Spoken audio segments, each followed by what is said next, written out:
welcome to the wonderful world of Pokémon. I'm Professor Monkey Puzzle, yes, that's a real tree, and I'm here for another video. Pokémon is a personal favorite of mine, literally being the first video game I ever played. Literally. The first one I ever played was Pokémon Emerald when I was like 3 or something ridiculous like that. And in the same vein as my other videos, we're going to be talking about what class a certain character is. So, who are we evaluating? Is it the mighty Charizard, the powerful Heracross? This thing? No! Heavens no, that thing's terrifying. No, we're talking about the Pokémon Trainer, and why they're bards. The average Pokémon Trainer is a 10-year-old kid whose parents don't like them very much, so they run away from home to become professional dog fighters that eventually topple crime rings. It happens every time. Seriously, play these games. It's kind of ridiculous. And as I was reading through some things and thinking about it, I figured the bard is the best fit. And to be perfectly fair with you guys, I did go back and forth between the bard and the wizard.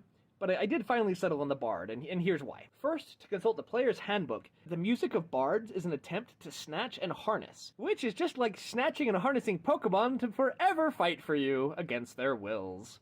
Bards also use spells and are described as versatile. They can literally do anything good. For anyone who's ever played a bard, you know what I'm talking about. And in the context of legalized chicken fights, this translates to Pokemon. The spells are Pokemon using different attacks, such as Hypnosis being the sleep spell, and Heat Metal being any fire type attack. The versatility comes from the ability to switch Pokemon around in a fight, so you can get the type advantage or status effect that you need to turn the fight into your favor. The book even says that bards prefer to stick to the sidelines in combat, and I've never seen a Pokemon trainer in the middle of a fight themselves.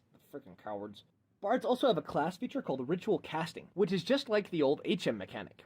In Pokemon, you use an HM to cut down a tree or break a rock or something, and it doesn't use up the PP, which sounds just like using a spell without using up a spell slot.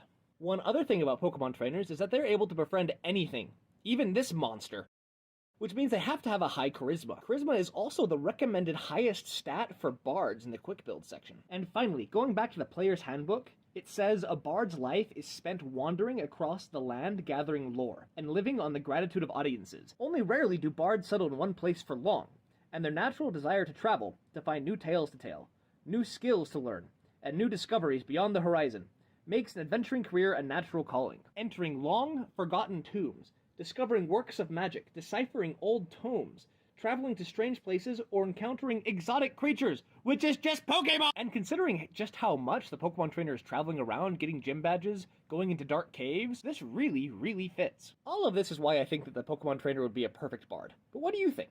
Let me know in the comments. Also, let me know what character you want me to do next. Movie, video game, book, anything. I'm really down for anything at this point. Also, if you liked this, hit that thumbs up button or give it a heart. Anyway, thanks for watching, guys, and we'll see you next time on Out of Initiative.